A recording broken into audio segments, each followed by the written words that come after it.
Hello, everybody, and welcome back to the Dual Screens podcast. I am one of your hosts, Stephen Fontana, and with me, as always, he's the partner in crime. He's in that other box. He's Andy Asimakis. How are you, Andy? I feel good. This is a good one. I'm excited for this. It's going to be a good one. Uh-oh. My phone is... That's my work phone. That's the work phone. Great start. That's the work phone. Hold on. That one I have to remember to do. It's okay. It's okay. We did it. Anywhere. We did it. All right. Professionalism. Huzzah. With us this week is Bob Makin of Sockmonkey Studios, developer of Fish Tanks, a hectic arena shooter where you're sure to feel like a fish out of water because, well, you're a fish in a tank. Bob, welcome to the show. How are you? Thanks for having me. Yeah, absolutely. We're excited. I was playing the game a little bit before. Very cute, a lot of fun. Hectic is definitely a word that I would use to describe what just happened on my screen. But for those of you like Bob who are new here to the Dual Screens podcast, you are listening to the world's #1 indie developer interview podcast on the entire planet, probably. Everyone in the gaming industry, be it a programmer, an artist, a voice actor, everyone has a story to tell, and we want to be their platform to do so. The Dual Screens podcast posts each and every Friday for your listening pleasure on your podcast service of choice and in video form on youtube.com/Dual Screens TV. That's DUEL Screens TV. And if you like what you hear on this show, you might like our other show on this very same network, which is called Dual Screens Crossplay Podcast, a video game news show where we just yell at each other about, well, who knows? I think this past week might have been anime boobies. I think that happened at one point. It's pretty sure that happened. Most weeks. It's a fun show. So go and check that out. That posts every Tuesday and then goes up as a video on demand on Wednesday nights. And of course, you can watch it live. We record that show live on twitch.tv/Dual Screens streams every single Tuesday night at 9 p.m. So please, go do that. Watch us. It's a lot of fun. And if you want to support us with your hard-earned cash, we have a brand new revamped Patreon. All you have to go to is patreon.com/NDS podcast, just like our two Patreon producers, Colton the Apprentice Nestler and FNH Paul. Now, let's dive right into the show with the lead-off question. Andy, take it away. This one came really easy. Surprisingly. It's a simple question. It's also, a baby can answer it. The most important question of the podcast. Mm-hmm. So the bar set high. The onset. Bob. Yes. Do you like fish sticks? Yeah. Wow. Okay. Yeah. Yeah. That makes sense. Good Lord. Then he's a gay fish. You said that very quickly. I think that might have been a misleading question, Andy. I feel like you're fishing for a headline here. I was very clear with my question, Stephen. Yeah, I stand by my answer. I believe that joke may have sank, my friend. We're going the puns. That one does not have fins, as they say. This has been my life for the past 18 months. You know why we figured, and that's why we go hard on this one, because we feel like you're going to have the best ones, right? Let's jump the shark entirely. The show's already gone overboard. All right. So for those who don't know what Fish Tanks is, why don't you give the little elevator pitch to our listeners? We'll start there. So Fish Tanks is a manic arena shooter where you're a fish in a tank. And we just tried to make a fun game where, we were being daft and we were having fun with it, and we came up with it, and we were just like, do you know what? This is local arena shooter. You fish in tanks, you blow each other up, loads of power-ups, you collect starfish as you do it, and that's how you win. You've got to collect more starfish than the other team. And it just kind of grew from there and expanded into what it is today. You just blow each other up. I mean, there's not much more you can explain, really. You're fishing a tank, each other up. Yeah, it's a simple arcade game where 2v2, and you just kind of roll around and you shoot each other and you collect stuff, and it's really just it's really as simple as that. And they're specifically in the indie game scene, you're seeing a lot of these kind of I don't want to say like these exact games, but you're seeing a lot of that kind couch co-op or couch competitive, or like you're seeing all that kind of in a bit of a resurgence lately. And it's a lot of fun. And you know, I played it for, I mean, I think we were able to get codes thanks to your team very recently. So I played it for a little bit, and it's a lot of fun. It's pretty simple. How did you guys start building this thing? Like, where did this come from? Was it just like, it honestly, and don't take this the wrong way, it seems like a kind of like a game jam situation that kind of like then became a thing. Because we get a lot of guests like that, where like they had this idea for this one thing, and then everything kind of got built on top of it. Yeah, that's kind of what it seems like. Kind of. It was. So we were asked to do we were looking to do our own. So it's our first own IP. We've done a lot of work for hire stuff and projects for other teams, and we wanted to reinvest some of the money we'd earned into making our own IP, and we. Thinking low budget, arcade style title. Someone came with the idea of doing a tank game, and then our designer just went really quiet and just was like, "What about if it was a fish tank?" And we're like, no. And then all day, it might have even been a week. I think it was a day, but all day is just like, "Oh yeah, but what if it was fishing tanks? What if it was a fish tank?" We're like, no. Anyway, by the end of the day, I had the whole team on it, and I was just like, "Oh, fine, whatever." Just do it. Just shut up and go make it. So we made it, and he drew the little fish in the tank, and we were just like, "Oh shit, this is really good." And it just kind of like grew from there. You know what happened there? What? You took the bait and he hooked you. Yeah. Oh, there it is. Yeah, reel me in. No. Reeled me in. Reeled you in. Very nice. Yeah. Joey, we just wouldn't shut up about it. So he does a whole down. And and then the pun started flying, and we were like, "Oh man, this is." Yep. Sometimes things are a little bit corny, but sometimes they work, and it just worked. It just worked, and then we made the demos, and we drew the characters, and we started putting things together. And then one day you sat there, we were play testing it, and we just were like, "This works. This is fun." So. Go ahead, Andy. I could feel it. No, I was going to say, I can imagine him like laying in bed at 2 a.m. with the voice like, but what if it's fishing tanks? It's like, no, no, how could that work? And it's just slowly gnawing away at your soul. Pretty much, yeah. I mean, it was a broken man. Just think about like the most famous popular games of like all of our childhoods or like adolescence. Like, what do you think the conversation was like for Super Mario? Oh, he's an Italian plumber. There's pipes and mushrooms. Like, that's just as absurd as fish in tanks. But it worked. And here we are 35 years later, still playing about as an Italian plumber going down pipes, eating and stomping on mushroom people.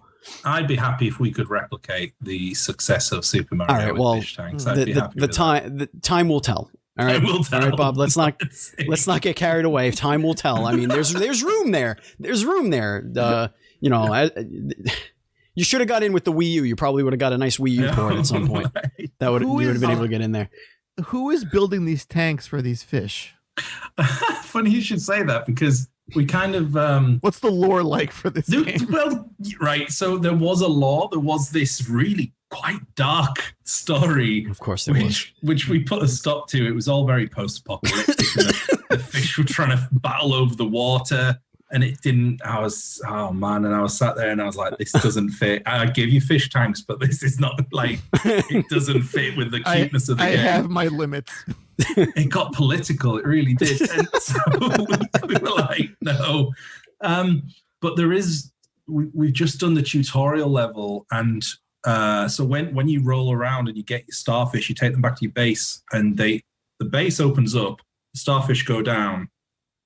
And then we were sat there and we were like, where do they go? So we've made the tutorial level be inside the base, and you can see all the little fish tanks floating around and all the little fish in the aquariums in the background, all the little starfish in bags. But then there's another base inside the base. When you bank your starfish in there, it goes down again. And we were just like, oh, where's that? Even though we just made it, we were like, where's that base go to? So who knows? I like to think that this is what happens at the aquarium after dark.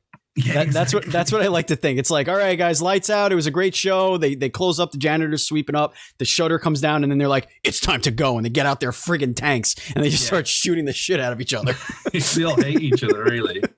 Where we meeting? No, we got to go underneath over here. No one cares about the fish at an aquarium. It's about the sharks and the seals and the larger thing. Well, I picked the shark first, of course. Like that was the first character I chose, and then I went with the clam guy because the clam guy looks really cute. Like really, really cute. Hey, you got Andy for our audio listeners. I just want to say, Andy, that's a very nice sweater. I really like that blue shell. Very nice, very nice. Sorry, it's the first time I'm seeing that. 10 years ago, I feel. Very nice, very nice. Very old. So and the shells, seashells. Yeah. See, that's where we can get back on track here. Yeah. All right, so like, what are you guys up to now with the game? Like, it's kind of like got its own little life of its own at this point. Like, what's your plans? Yeah, so we had it out. It's coming to what's it called? Early access on Steam in April, first week of April, I believe. That's what we're aiming for. So fingers crossed. But we've got it out in early April on Steam Early Access. We are launching with about 4 arenas and 10 characters and 7 weapons, and we're kind of working on more now so that once we launch, we can just keep adding more content to it. Mm-hmm. Been talking to a few other studios, talking about getting their characters in, which is pretty cool. So we can get some like other types of indie characters into the fish tanks. Oh, really cool. Okay. Yeah, that's awesome. Can't announce any of them yet, but yeah, that's what we're aiming for. That came out. We started thinking about what other fish characters are out there in the video games world. And we had James Pond, Echo the Dolphin. Oh my God, James Pond. And then we're like, has to be a thing. That's it, I think. So that Octodad. Of course. Yeah. I never even thought of Octodad. The shark from Maneater. That could be a thing. Good it has Lord. a name. Oh yeah, I love baby shark. Do. I'm sure Pink Fong is ready to go. I'm sure you could get Pink Fong in there. Right? Imagine that. They'd be like, that would be $10 million. Yeah. Okay. Exactly. Thank you. Yeah, sure, you would have to rebrand the whole game like Pink Fong's Baby Shark Tanks. Shark presents Fish Tanks. So we just got loads of content coming out. We've got new modes planned and everything. So that should be coming out in first week of April. We did want to have it out now, but we were making a couch co-op game, and then the pandemic kind of screwed that over because you can't go around your mate's house and play anymore. Right. So, you can't in the UK anyway. We're all in full lockdown, can't leave the house. So we had to add online. So we're working on that now. But yeah, it should be out in April. Pretty excited about that. So, I mean, I want to talk about that a little bit. So you're changing what the DNA of the game is. Because of the situation that the world is in right now. Can you talk about those conversations? Like, was that an easy decision to make? We didn't have a choice really, because it was right. So we were taking it to GDC last year. We were on a stand. We had it on 3 parties. 3 parties on the nights at different events and stuff, and we were ready to go. And then obviously that got shut down. So it kind of destroyed our entire marketing plan. So we probably would have had it out. Our original plan was like October, September last year. Sure. And then we got to that point. We kind of slowed down production on it because we were like, well, what do we do? We're making a couch co-op. As I said, no one could go around each other's houses. Had to rethink about adding in online because we're a self-sufficient indie studio. There's 30 of us, but we don't have endless amounts of money to just pump into our own stuff. So we'd spent the budget, and then all of a sudden we've got this black hole of online multiplayer we've got to do, and it's not easy, especially when you haven't planned for it. So we had to go back. We had to change a lot of the code in the back end to get it working. A lot of it was physics based, and we had to think about that because before we were like just going to play on one system. Doesn't matter about the physics and how it lines up on each other's. We don't have to worry about that. So we've had to change a lot of the back end stuff. It might look similar when you play it compared to the old version, but it's all the code in the back end. Right. So we just had to go for it. We didn't have a choice. We could have released it, but we just thought, who's going to buy a multiplayer game that you can only play by yourself? Yeah, I mean, we've gotten into that. Like there was a game, and their solution was the Steam share. What is it? The share play? Oh, I forget what it's called. Remote play. Yeah, Yeah, it does work with remote play. Yeah, that was one of the solutions I forget, was that Bacon Switch? Was that who did that, Andy? I think that was one of the few that had to go that route. It was interesting, like, to see that, and it's not a perfect solution. So I'm glad you guys kind of went that route. But like, did you have experience doing that? Was that something that you just had to learn on the fly? Luckily, Okay. No, luckily we've done some multiplayer games for other people, and we've got some of our staff have worked on. Got a guy who worked on Gang Beasts and stuff. So nice. Okay. It worked out quite. It was a bit of luck and a bit of us having talented people in the studio. Sure. So when it comes out, it won't have online, just because it takes a lot of time, and we're trying to fund this ourselves, and in between other projects. So it'll come out with remote play, which it works really well, actually. I've never used it before until we tried it. I was quite amazed. It's such a simple solution. But yeah, that's something that we're adding. And then, again, the idea was to do all the ports and get it on all consoles and stuff. But that kind of like doing the online meant doing it for 4 different systems as well. So that'll come further down the line. But for now, we're just focusing on PC, getting it out. We just want people to have fun. That's the other thing. We're sat on it. The game's almost finished. And we're like, there's another few months before we finished online, but we need the world to know about fish tanks. We need to put a smile on people's faces and get it out there. Oh yes. Talk about some of the game's outrageous weapons they got in there, because I think that's one of the biggest hooks of the game. And yeah, that was not intentional. Or maybe it was. I'm not sure. So we've got, let me think. My favorite one is the rubber duck bomb. And it's not that outrageous. It blows up and then it shots out loads of little rubber ducks. Yeah. But they quack. So as one blows up, it quacks 3 times, and then there's 3 more that come out and they quack 3 times. So you just get all these quacks, but it's best when you get 4 people with rubber ducks who set them off at the same time. Because it's just quack again. We've got a clone. My favorite weapon is the what's it called? It's the copycat, and basically it creates 3 individual copies of you, who then just spread out. So so all of a sudden you go from 1 tank to 4, and so people don't know who you are. So you're off collecting starfish. If you get really good at it, you can copy their AI patterns, because they like dart around a little bit and then they'll stop and turn around. And if you watch them, you can blend in. And again, it's really good when you get all 4 players have that, and you just set it off, and the 16 tanks running around. You don't know who's who. That's awesome. Dastardly. I love that. It's really cool. Yeah. What else have we got? There's health. Health is a good one. Classic. There's a tornado that's going in that's not quite finished yet, because it just destroyed everything. That it kind of like sucks everything in towards you and spins you around, throws you out. There's all sorts, really. There's more now that as we're coming towards the end of production, that we're coming up with better ideas, and we're like, and this is another reason we wanted to go into early access, because we're coming up with these better ideas now that we don't have time to fit in for launch. But we're like, it wouldn't take that long to add in. So they'll be going into the game further down the line. But I have a free one for you. Copycat fish. That one's free. You could write that one down. I think that's what it's called. There you go. Boom. Done. Because you said copycat, I was going by what you were saying. Yeah. All right. But I mean, I feel like that's low hanging chum, as it were. That is the lowest of the low. Listen, it was there, and I had to go for it, Andy. You had to. One of us had to. I'm glad it was you. I'm glad it was me too.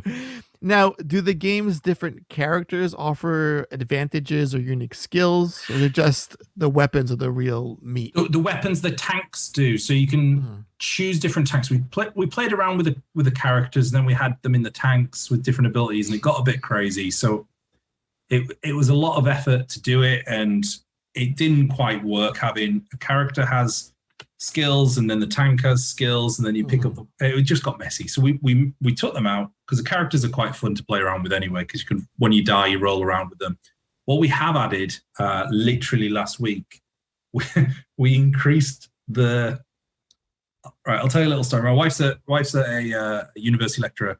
Obviously we're in lockdown. She's sat on the desk next to me doing a lecture. I'm on a call, and I say, we have to increase the fish floppiness. We've just got to turn the fish floppiness to the max. She starts like going, oh, shut up. Because I didn't realize she's doing a lecture, and I'm sat there going, yeah, increase the fish floppiness. And she's trying to teach marketing and stuff, and all the students are like, what the hell's going on? So yeah, we made the fish really floppy. So when you roll around, they're flopping around. So they're quite good fun to just mess around with them. But yeah, so the tanks have abilities, like different powers. So you've got different healths, damage, and speeds. So you can play around with them. But there's a ton of tanks. We set off making about 10, I think. We thought that would be a good amount to put in the game. And our artist, Emily, is just it's like, I don't know how to describe it. It's like she's on, we should get her drugs tested, right? Because we say to her, here's the 10 tanks. You've got a month. And then 2 days later, she's like, okay, I'm done. He's like, wait, what? Oh, now what? Now what do we do? So we made a load more tanks. And again, that's more content we're going to put in for an early access and do different tanks or different things. So yeah, we've got a system where we can make things quite quickly and add them into the game, which is cool. Something I should point out, this is because I don't think you guys will know this, but a few months ago there was a UK games quiz, right? It was a quiz online, and one of the prizes was a whale, right? A literal whale? Like a whale. Well, I didn't know. It just said, oh, you can win a whale. So I was like, and that could be a lot of things, though. I feel like, yeah. So we were joking around. We were like, oh, we should win that quiz and win the whale and then put it in fish tanks. We were like, yeah, that'll be funny as. And then we went, that would be funny, wouldn't it? So we went the quiz and somehow I won it. And they said, which prize do you want to pick? I was like, the whale. So we won a whale, and I didn't know what it was. I was planning on keeping it in the dock outside the office, but apparently you don't get it.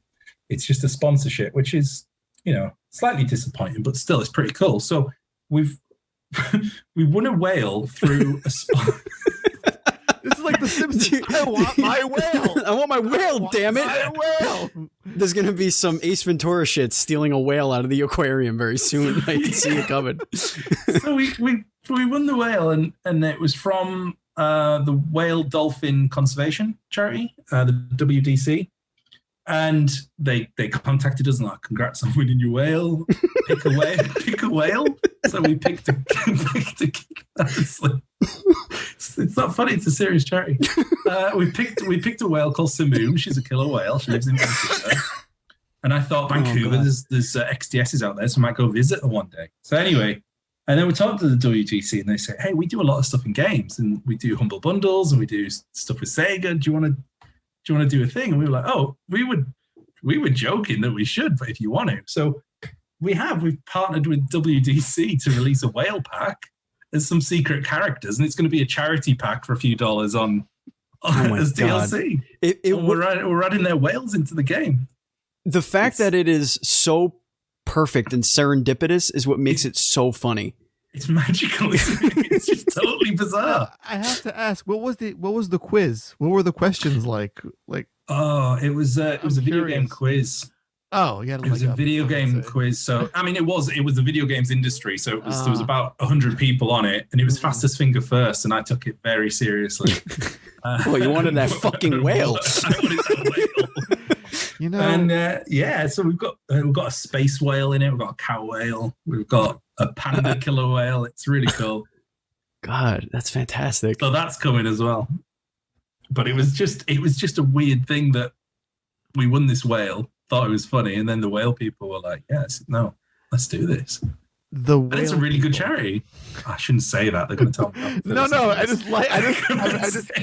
I can't get past it. You're like, yeah, WDC, like it's a regular thing to say. Yeah, that. Yeah. Yeah. But whale people, it's great. Whales are fantastic, and they're frightening. Yeah. Oh, the size of those things, man. They freak me out. Goodness. They're majestic. But can you imagine something like that on land? Like that's what I try and picture. I'm like, that's what monsters look like. That's dinosaurs. That's what they are. Right. They're dinosaurs. Yeah. Like you look at a giant freaking blue whale and you're like, oh, that's the size of the Titanic. Could you imagine being in the sea and then you put your goggles on and you go for a swim and you look down and there's just that It's just a massive. You couldn't even see below it because it's so big. It freaked me out. The sea really freaks me out. Fish freak me out. So this is a great game. This is great. This is therapy for me. This is therapy for you, I guess. Okay. Speaking of collaborations, Free Willy. It's been a long time. There you go. Free Willy. I'm sure Paramount. I'm sure Paramount's dying to use Free Willy right now. Oh yeah. I'm sure that could come real cheap.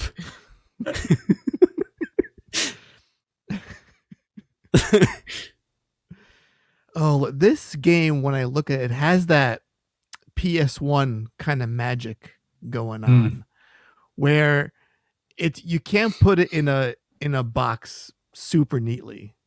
It has that zaniness, that quirkiness that a lot of old school games had that you can't find nowadays. That's what we tried to do. We did set out.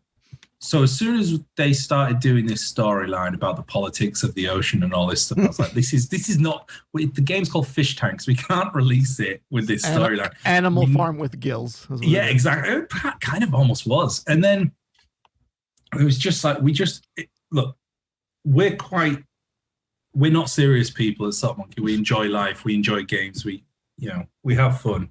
We're like, if we're going to make this game for 18 months, we need to enjoy it. It needs to be fun. People need to go out there, and we're trying to make it as silly as possible.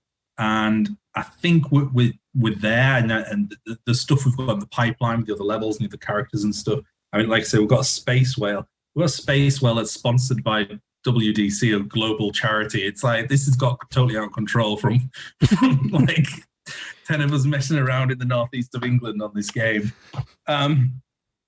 So yeah, and that's exactly what it is. It's that thing of going back to in the 90s when I used to sit around on my N64 and my PlayStation playing GoldenEye and all those games with my mates. It's that exact type of thing we wanted to capture.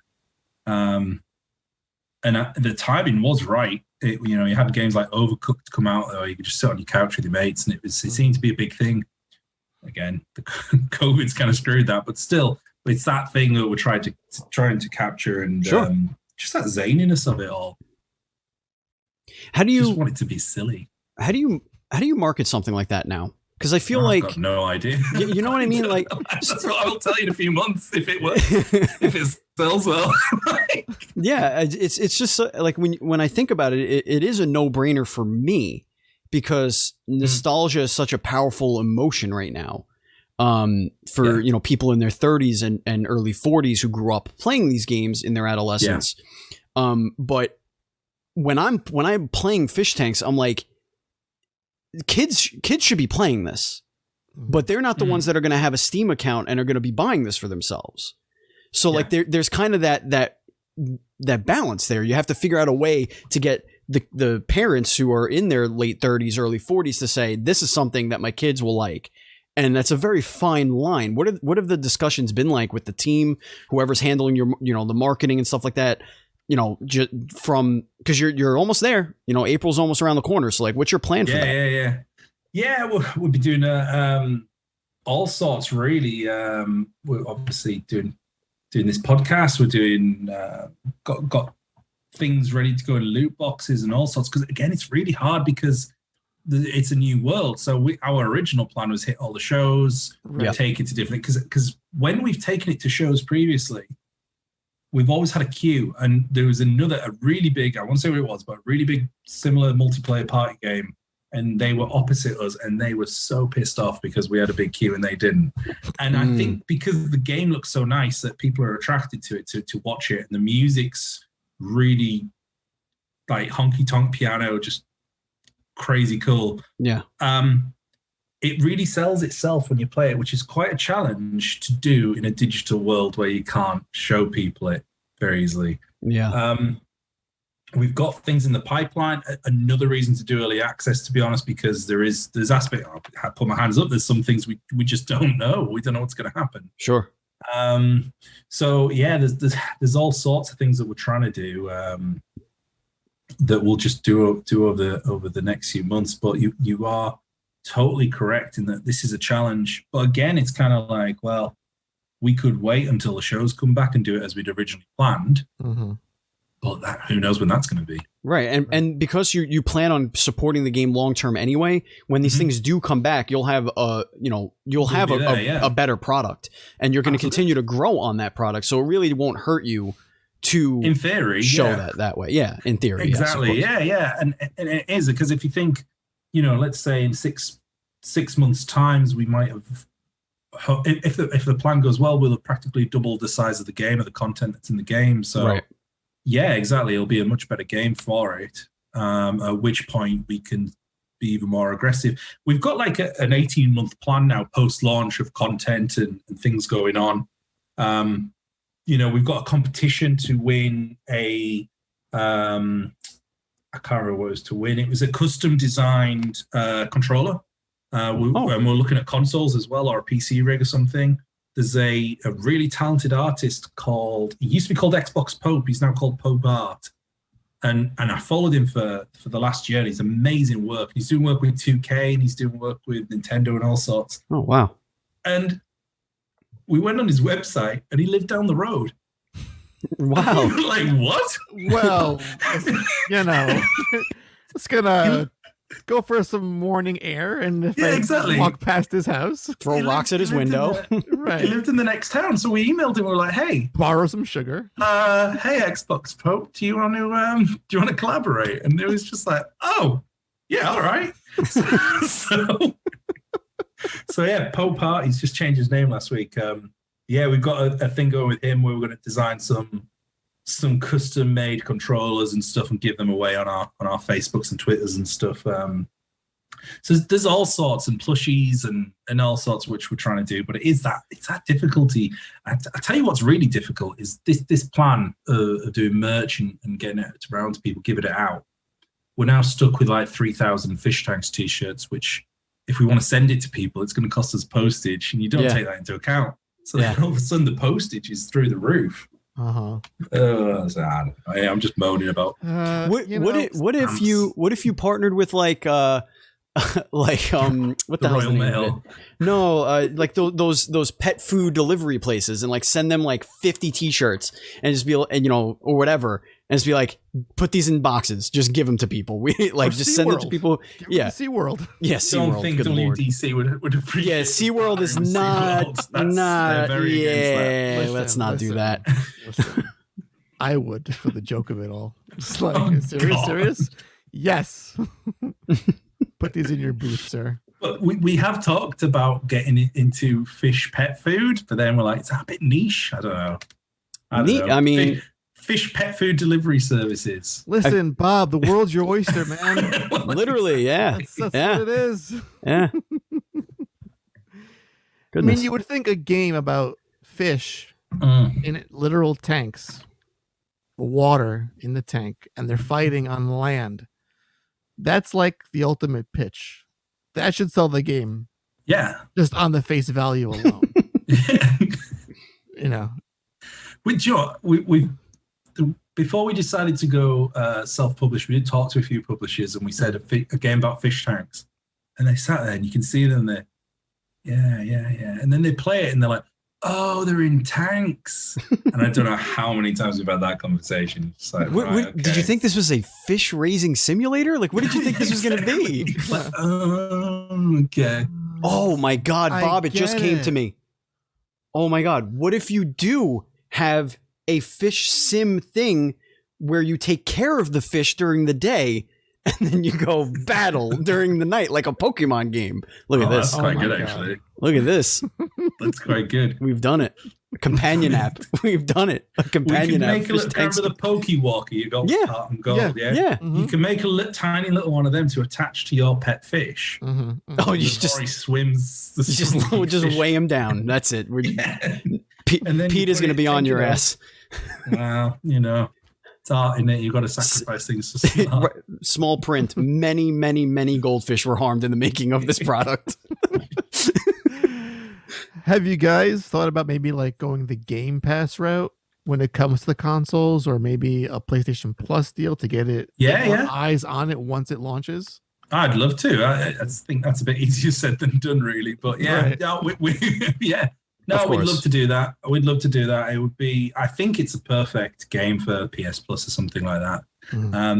And that's something we're going to be investigating in a few months once it's out of early access. That's kind of like what we're waiting for now. Right. So yeah, it all comes back to the fact that we tried to do this as a smaller budget title by ourselves, and then it kind of like grew out of control. And there's just so many ideas, and people really like it. So we're like, you know what? Sod it. Let's just do it. Let's just make the game. Release it now. Keep adding to it. And then when it's full, we'll just get it out there. It's going to be, I'm really looking forward to it. So let's talk a little bit about your team, because you mentioned a few members. How big is the team? When did you guys get together? How did this all start? There's 32 of us. We started 8 years ago last Thursday. So wow! Congratulations! Wow! Congratulations! Eighth birthday. Thank you. It's our 8th birthday last Thursday. Me and my friend Darren, who was my colleague, were at Team 17 at the time, and we used that makes so much sense. That makes so much sense. I see it now. Yeah, that's in your DNA, man. That's in your DNA for sure. It's all clicked. There you go. So yeah, we were there. We actually worked for another studio in Teesside in Middlesbrough, where we are now, which is in the northeast of England, and it got bought out by Team 17. So we used to commute there and back every day, which was like 3-hour trip all around. Wow. And we did it for 18 months, and we really enjoyed our time there. But it's that thing where we worked on Worms games, and then the next game was going to be a Worms game, and we thought, do you know what? I want to do something a bit different. And we made a joke that we should start our own studio, because you're in a car for 3 hours a day, you get a bit delirious. Oh, we should start our own studio. And then my girlfriend said, oh, you should call it Sockmonkey, because I had a Sockmonkey. And then I drew the logo on the back of a receipt from a supermarket, and then we're like, yeah, this will be great. And then there was pitching for some funding from our local town. So we applied and we got it, and then we were like, oh shit, we have to do this now. Yep, so you're stuck now. We did it, and we thought it would last 6 months, and then 8 years later, we're still here. But yeah, we've done all sorts. We've a lot of ports recently, a lot of co-development with like smaller parts of bigger teams, like Prison Architect. Done fantastic game. Yeah, done a lot of that. Been on that about 2.5 years now. Done a lot of the DLC. We did the Switch port. So you have experience with porting to different hardware. Oh yeah. Cool. We've done about 7 Switch games, I think. Awesome. We've done a load of PS4 and Xbox games. We've done all sorts. Mainly console stuff. We did do some mobile. There was a period in a few years ago where everyone just went mobile. The Dark Ages, yes, we called it the Dark Ages. Yeah. I didn't want to say that, but I won't talk about those times. Yeah. No. And we did a few mobile games, some really big stuff actually. Did some stuff with Team 17 because obviously we knew those guys well. Oh, so you still have a great relationship with Team 17. Oh yeah. Cool. Sega, Disney, Tiny Build, all sorts. So yeah, we've got a good experienced team. We just, again, it's like a thing of, this will last 6 months and then we'll go get a proper job. And 8 years later, there's 32 of us, and every month I have to pay everyone, and I'm like, what the hell am I doing? This is so scary. I love how your entire company came together like this game did. Like, what if we just did this? That's pretty much it. And if it's worked for 8 years and that's how you go about your business and your success, I think Fish Tanks is gonna follow suit with that. I hope so. Yeah. It seems to be working out for you guys pretty well. Yeah, it's totally. We take things too far with jokes like, "Hey, let's win a whale." It's I want to go back to that because it's still in here. What? Like it's gonna be 6 months from now. I'll be like, in all seriousness, though, whale. Like, what if it wasn't adopting a whale? What if it wasn't metaphorically adopting a whale? Like, did you seriously think, what the fuck am I gonna do with a whale? It's like giving a whale a death sentence. It's I would have had to just take it upon myself. I would have said, like, listen to my wife would be like, Rach, got a whale. Got to, Get your shovel. We're going to dig a pond. Yeah. This is our life now. Yeah. I mean, not all whales are gigantic. I guess there could be some sort of whale you could have adopted, and I don't think they would have appreciated it being in a tank. Pretty big. Yeah. Just incredible. The pedigree's there, man. As soon as the game started up, I was like, oh, okay. Yeah, I see what we're doing here. You got it. You got the charm. You got the pedigree. You got all that. So kudos to you guys, man. The magic. The magic is happening. It's making magic. That's it. Hopefully. Hopefully. It's that there. Type of thing. It's just, yeah. All right. It's time. Do you have any final questions, Andy, before we go into rapid fire? Oh, no. I think I'll go into a thing about the whale again. So yeah. It's just too much. There's a lot about that I want to get into, but okay. It's going to get deep. All right. I should say we're laughing about WDC, but they're a fantastic charity. I'm not laughing about them at WDC. I am brilliant. It's just that like matter of factness of how you said, like, that's an everyday thing that we won a whale. We won a whale. Like that sounds like the plot to a South Park episode.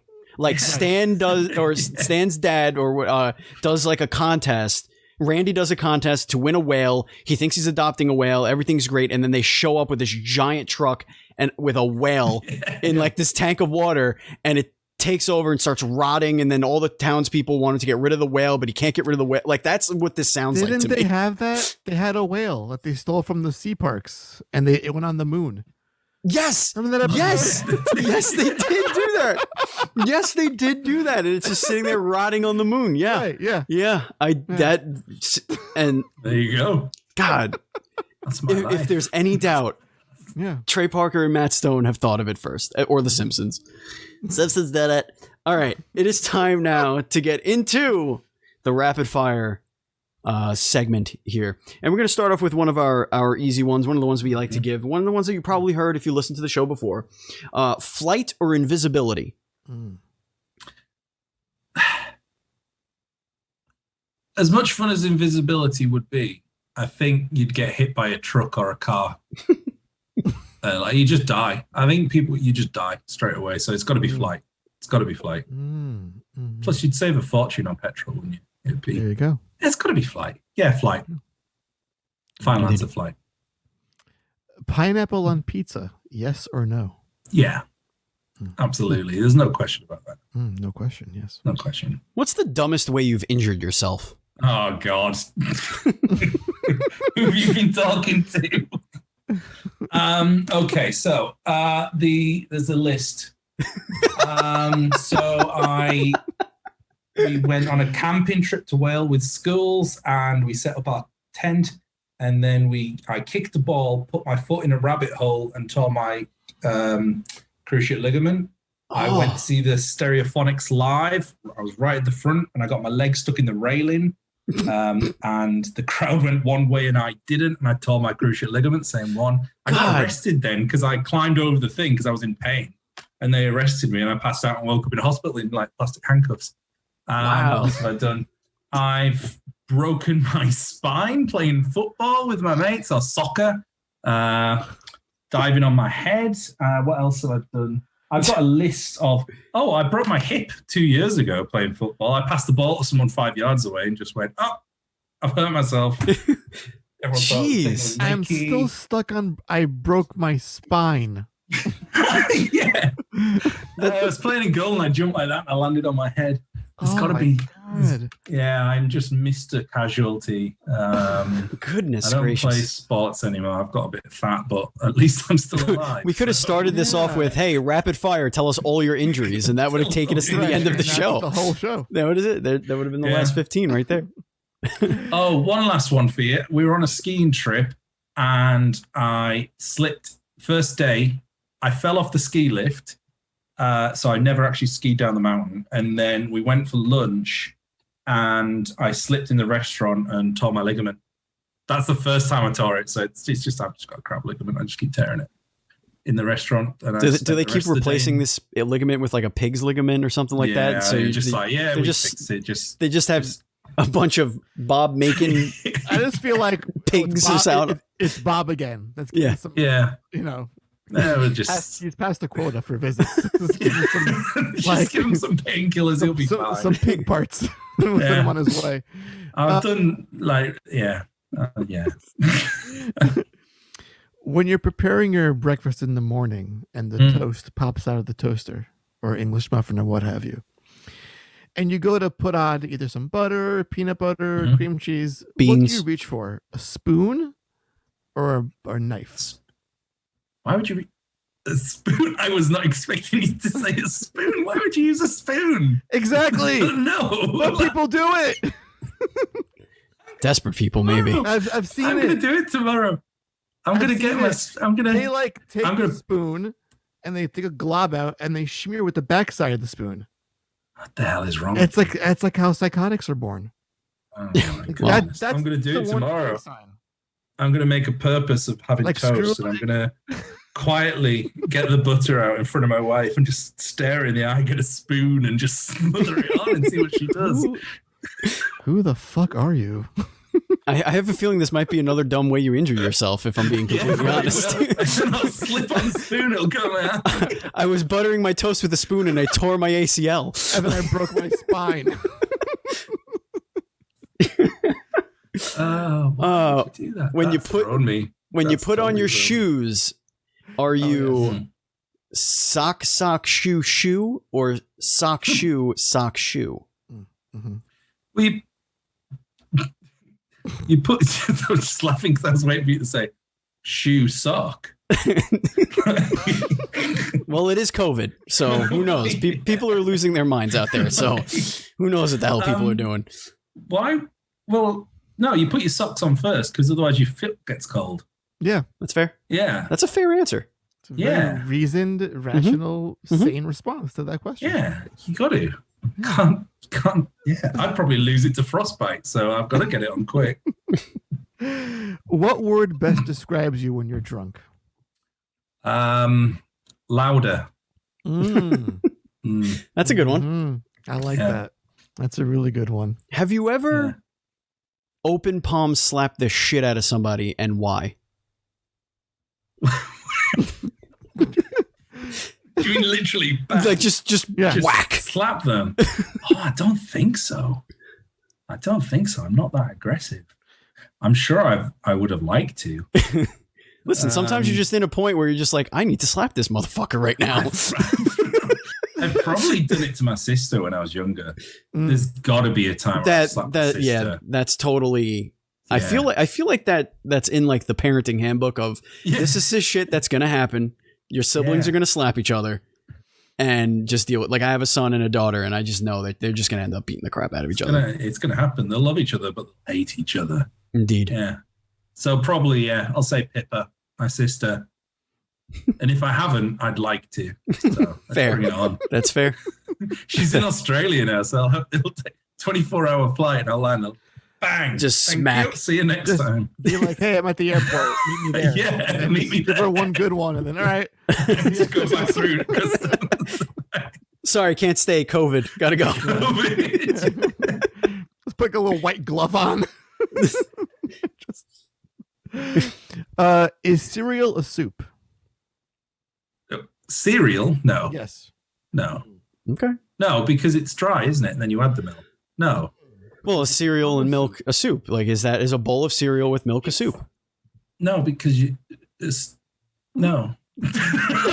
Okay. Listen, you don't have to explain. It's rapid fire. We don't need reasons. Okay. What's your favorite? It's gonna nod the brain tonight. It will. We'll get an email later. Our Steam codes are going to be revoked for the game. It's going to be like, listen, you motherfuckers kept me up to like 4 a.m. thinking if cereal was a soup. Thinking about these dumbass questions. What's your favorite Star Wars movie? Oh, wow. That's a big question. That's a big question. I like Return of the Jedi. That was the first one I saw. I saw them backwards when I was a kid. So I saw 654. But I'm also a bit of as rubbish as the new ones are, I'm a bit of a sucker for Revenge of the Sith. Because it's where it all comes together, isn't it? Yeah. Yep. But it's not the best one, no. Return of the Jedi. What is your favorite co-op game? Fish tanks. That it would be real dumb if you didn't say that. Just like right. All right. How about not including that one? Oh, okay. Put some thought into it. Do you know what? The best game that I've played that isn't co-op, but we played it co-op is, and I've heard so many people say this, Resident Evil. Yeah. Really? Yeah. So me and my mate used to play it until the early hours of the morning and take it in turns when you died. You like level or a life type thing. You used to do with Super Mario and stuff. And then, when we died, we used to pass it on and it was great. Yeah. And it also has that figuring shit out aspect of it. It's almost like an escape room. Yeah. You know, like that collaborative escape room type stuff. I'm going to go back to Star Wars. What is the best droid? R2-D2. He's there. I know. I see him. That's where I'm going with Star Wars. I saw him. I was like, oh, Star Wars. Here we go. What do you think people notice most about you? My hair. My hair gets big. It's pulled down by these headphones, but yeah, it gets big and poofy. I've also found pomade, which is a recent addition to my life. Hey. This nice wave. It does look nice. And I've got like a quantum leap Dr. Sam Becker. Yeah, you got a little streak there. It's very nice. A little rogue action going on over there. Just a little reminder that we're dying slowly every day. Yeah. Every time I get one of my sideburns, I'm like, oh, Jesus, it's coming. Shit, I was just going to say, at what point, at what age were you? And when you first said, I'm too old for this shit. Oh, God. Like, when did you finally realize it? It's probably quite recent within the last few years when there's a few of us in the office and they're going on about things. And I'm just like, oh, no, I'm old. I'm going to say I'm 34 now. I'm going to say probably about 31, 32.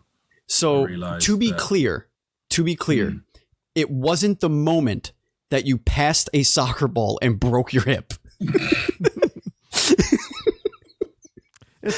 Just to be clear, that wasn't when you said, whoa, I'm old. Either that or you just, are you lactose intolerant? Are you not getting enough milk? Like, what's happening over there? I don't know. It just popped out. And broke my hip. First of all, we're the same age, so I don't want you to feel like you're old. And Andy's older than both of us. Right. So let's just make something very clear. It's something that they were all talking about in the office. And I'm just like, what are you talking about? Then they start explaining. I'm like, do you know what? I don't care. I'll be in my office. Let me know if anything not that happens. The TikTok, I don't want to know about that shit. I can't. I've tried. I can't do it. This is appropriate. What is a body part you wouldn't mind losing? So imagine after your 500 or so bodily injuries, something just comes off permanently. You know what? And you're like, it's all right. I wouldn't mind losing. I think I could survive losing a foot or a lower leg. I think anything above the knee would get really depressing. But if you've got that knee, that bit of flexivity and stuff, and also my right ankle's knacked from playing football as well. So chop that off, and I'll probably be better off. All right. Probably be more stable. Yeah, probably would. Do you play any musical instruments? I dabble. I can play Lady Madonna perfectly on the piano. It's a good song. And that is my party trick. But that's it. That's all I can play on the piano. That's fair. Yeah. What is the most ridiculous thing someone tricked you into doing? Marrying her.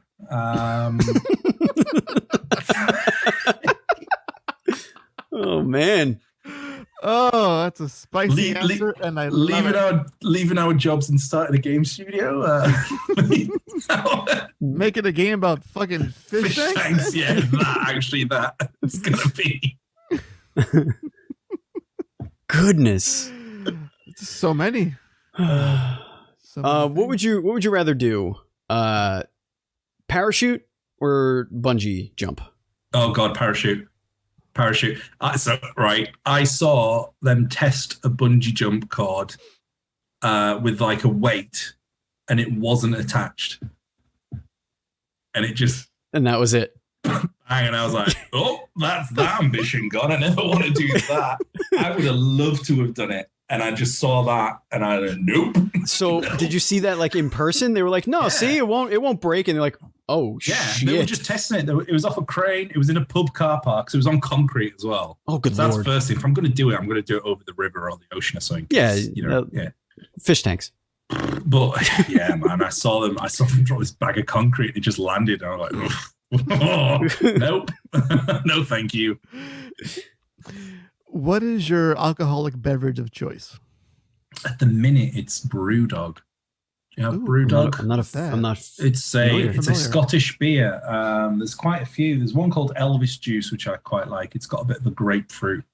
I think it's got grapefruit in it. It's nice, yeah. IPA, because I'm whatever it is. What has been your go-to meal in quarantine? Oof. Oh, there's so many. The go-to meal is a chicken parmo, which you can only get in Teesside. So it's a chicken breast fillet thing with breadcrumbs deep fried with bechamel sauce, like the cheesy sauce. And then it's got cheese on top and it's grilled. And then the best one that from down the road, they put barbecue pulled pork on it. And you have a garlic sauce. And it's about 5,000 calories, but it's worth it. Yeah, I mean, you live where again? And where can I get this? It's in Middlesbrough, in the northeast of England. Honestly, it's incredible. Goodness, it's incredible. God, it sounds delicious. Yeah. Cake or pie? Well, to me, a pie's like, I don't think it's what you lot like Americans call a pie. Because a pie to me is like a meat pie. Shepherd's pie. Oh, so you do that thing, yeah. So in that case, cake. Interesting. So you don't have like fruit pies? Yeah. Oh, yeah, we do. Do you call them pies? Yeah. I just thought it was steak and kidney. If someone said to me, do you want a steak and kidney pie or a piece of cake? I'd say the cake. I mean, yeah, that is me too. For that matter. Then again, I don't know. That could change every other day, I think. Sure. All right, Andy. One more question, and then I'll hit it with the final. All right. I feel like he's built for this question. Give us a non-inspirational quote. Don't do it. Just don't do it. I like it. It's because I'm reading the Nike book. I'm reading the Nike Shoe Dog book. I just saw the tick and just do it. It's like, don't do it. Don't do it. Don't do it. Think twice. Go home and go to bed. Yeah. Perhaps not? Question mark. But what if no? Those are all good. Why bother? Yeah, why bother? All right, final question, Bob. I know you know this question because you've listened to the show before, so it's very simple. And I've been I'm on a losing streak here, but it's Andy or Steven. Oh. I'm gonna go with Andy because I can actually see him. This is becoming a tradition. This is a problem. I can see into his dreamy This is a problem. First of all, I'm gonna call bullshit on you, Steven. Why is that? For saying that losing streak. I'm on a losing streak. You're trying to gain some sympathy. It's a thing that's happening. I'm glad you lost. Yeah. I want to go and I want to search your shelf, Andy. It looks like a good shelf. There's a lot of shit. Yeah. It's a lot of stuff happening back there. Tip of the iceberg, though.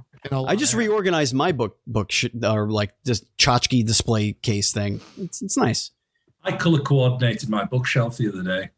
And then I realized so all the books go from blue to yellow to white. Oh, that's just okay. And I did it and I was like, oh no, lockdown. Oh no. Quarantine has certainly done it. I'm at that stage. Oh, yeah. I actually have another question. I got one too, actually. Okay. I can do this all night. What you playing in that PS5 behind you? Oh God, Assassin's Creed Valhalla. Okay. Oh, I'm on 87 hours. Nice. I completed the mission, and I'm just like, there's 400 collectibles. I've got nothing else to do. I can't go outside, so why not? All right, Andy, go ahead. Ask one more, and then we'll get out of here. If I send you a empty box with a return label, can we get some of those fish tank shirts? Yeah. That is. Oh, you don't have to send me a box. I'll just send you them. Then we're paying for 2 lots of postage. That's crazy. How much would it cost to send an empty box? I don't know. Let's find out. Yeah, I feel like that's a why go the easy route for science. You know? Do they ask you what's in Britain? They ask us what's in the box. You know they what? Say, well, what's in the box? And they say nothing. The other day, COVID. What are you doing with that? I went to FedEx, and this guy was like, "What's in the box?" I was like, "My undying love. What's your fucking business in the box? What's your concern, guy behind the FedEx counter? What's in my box?" Well, that's it. Because then Gwyneth Paltrow's head's in the box. They write what's on it, and we've got family in Australia, and they send us presents and stuff. It says on it, "There's a jumper and some sweets," and you're like, "Well, now I know what it is. There's no point in opening it. It takes the fun away." No, terrible. What are they thinking? What are they thinking? Folks, that's going to do it for the show. Thank you so much for listening. We'll be back again next week. We got more indie dev. We do it every single week. So if you like what you hear, if you like what you're watching, please hit the subscribe button. Follow us everywhere, especially on YouTube. We're just about to hit 500. We probably already hit 500 subs by the time you're listening to this. So we appreciate you all doing that. Remember, the show posts each and every Friday for your listening pleasure on your podcast service of choice, and our other show posts on Tuesdays. If you want to follow us on social media, we are at Duel_screens on Twitter. We are at NDS Podcast on Instagram. I am at Batchild27. Andy is at Pantsky. And our Facebook group is facebook.com/groups/DS Podcasts. And if you want to check us out every Tuesday, record Crossplay Podcast, that is on twitch.tv/dual-screen-streams. Bob, where can everybody find you, Fish Tanks, and everything else? You can find Fish Tanks on Steam. It's on there to wishlist now. You can find us on Facebook, Instagram, and Twitter at Sockmonkey Studios and Sockmonkey Limited. And if you want to follow me on Twitter, I just rant about football and COVID and everything, really. I'm Bob Making Socks on Twitter. You also mentioned that you're going to be doing a lot of contests and stuff. Can you pitch any of that stuff? Yeah. We're doing a competition, not quite yet. It'll be in a few weeks with the Xbox, the Pope Art for the controllers, and some more merch. We're gonna just do them every so often, really. We've got like shitloads of it, so which we planned to give away at shows, and now we can't. So we're just gonna give it away anyway. And they just got to follow you. Yeah. Okay. Cool. Facebook, Instagram, and Twitter will be all over that. Awesome. Well, this was a fantastic show. This was great, Bob. You're fantastic. We can't wait to see more of Fish Tanks, and maybe after you guys officially release and all that stuff, we'll get you back on the show and talk about it. That'd be great. And all that fun stuff. This was a fantastic show. Thank you, Andy. Thank you, Bob. Thank you, listeners. Andy, is there anything you want to tell the folks before we go? I think you should just approach the world with an open mind and expand yourself to new things, and eat a fish stick every once in a while. Indeed. Delicious. Thank you, guys. And as always, please be excellent to each other.